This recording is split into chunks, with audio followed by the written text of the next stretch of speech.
হরে কৃষ্ণ। আজ আমি আপনাদের দর্শন করাবো শ্রীধাম মায়াপুরে মহা সুদর্শন যজ্ঞ। এই সুদর্শন যজ্ঞটি বছরে একবার করা হয় শ্রীধাম মায়াপুরে।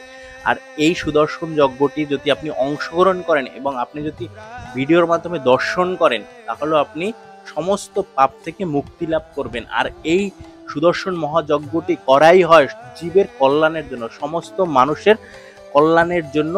এই শ্রীধাম মায়াপুরে এই সুদর্শন মহাযজ্ঞটি আয়োজন করা হয় বছরে একবার। আর এটি নৃসিংহ চতুর্দশীর একদিন আগে শ্রীধাম মায়াপুরে এই মহা সুদর্শন যজ্ঞটি অনুষ্ঠিত হয়ে থাকে। ভগবান বিষ্ণুর অস্ত্র হচ্ছে সুদর্শন চক্র। এই সুদর্শন চক্রের মাধ্যমে ভগবান বিষ্ণু হাজার হাজার পাপীদের বিনষ্ট করেছে এবং ভবিষ্যতেও সে করবে, যখন পাপের ভাগটা বেশি হয়ে যাবে এই পৃথিবীতে। তো এরই জন্য এই সুদর্শন যজ্ঞ করা হয় জীবের কল্যাণের জন্য। আপনারা দেখবেন প্রতিটা মন্দিরে উপরে চূড়ায় চক্র দেওয়া থাকে, সুদর্শন চক্র। সেটা হচ্ছে শুভ প্রতীক, যাতে কোনো কিছুর অশুভ শক্তি সেখানে না আসতে পারে। শ্রীধাম মায়াপুরে আজকের এই দিনে ভক্তরা প্রচুর পরিমাণ জপ করেছে। কেউ 10 মালা, কেউ 20 মালা, কেউ 30 মালা, কেউ 50 মালা। যত বেশি জপ করছে তার তত বেশি পুণ্য অর্জন হয়েছে এবং তারা সামনে বসে সুদর্শন যজ্ঞতে অংশগ্রহণ করেছে। আপনারাও এই ভিডিওর মাধ্যমে আপনারা পুণ্য লাভ করতে পারেন এবং এই সুদর্শন যজ্ঞটি দেখতে পারেন। অবশ্যই আপনাদের কাছে অনুরোধ রইল, আপনারা সম্পূর্ণ ভিডিওটি দর্শন করবেন। মহা সুদর্শন, মানুষের যে কোনো প্রকার পাপ নষ্ট হয় এই মহা সুদর্শন যজ্ঞে। আপনার প্রতি যদি কোনো খারাপ কোনো দৃষ্টিও থাকে কোনো কিছু, সেটাও যদি এই মহা সুদর্শন যজ্ঞ করা হয় তাহলে সব বিনষ্ট হয়ে যায়। সুদর্শন চক্রটি কিভাবে আবির্ভাব হয়েছে সেটি আমরা ছোট্ট কাহিনীর মাধ্যমে শুনব। ভগবান বিষ্ণুর প্রধান অস্ত্র এই সুদর্শন চক্র। অন্যান্য দেবতাদের যে কোনো অস্ত্রকে পরাস্ত করতে পারে এই সুদর্শন চক্র। সুদর্শন চক্র তৈরি করেছিলেন দেব শিল্পী বিশ্বকর্মা। বিশ্বকর্মার কন্যা সূর্যদেবকে বিবাহ করেছিলেন।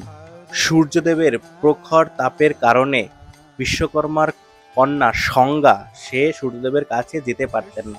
তো এটা দেখে বিশ্বকর্মা সূর্যদেবের কিছুটা তেজ কমিয়ে দিয়েছিলেন এবং এরপরে বিশ্বকর্মার কন্যা সংজ্ঞা এবং সূর্যদেব স্বাচ্ছন্দ্যে জীবনযাপন করেন। এবং যখন বিশ্বকর্মা সূর্যদেবের কিছু তেজ কমিয়ে দিয়েছিলেন, তো অবশিষ্ট যেটা থাকে সেটি বিশ্বকর্মা নিজের সাথে নিয়ে আসেন এবং সেই যে তেজ দিয়ে, সেই সূর্যদেবের যে অবশিষ্ট তেজ ছিলেন সেটা দিয়ে তৈরি করা হয় দেবতাদের রথ এবং ভগবান বিষ্ণুর এই সুদর্শন চক্র এবং শিবের ত্রিশূল।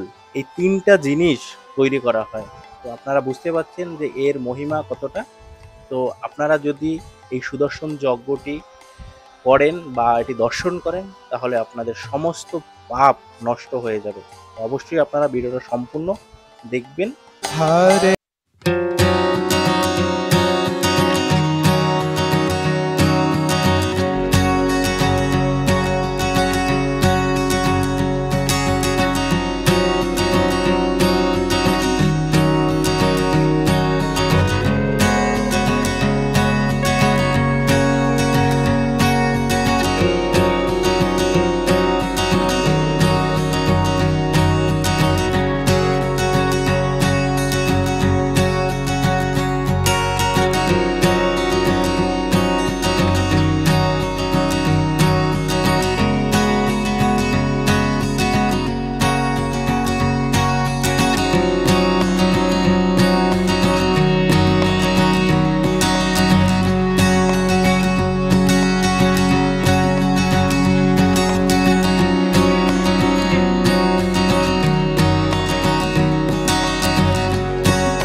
Hare Krishna, Hare Krishna,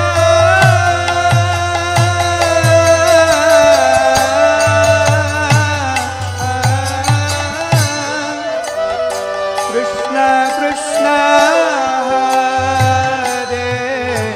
Hare,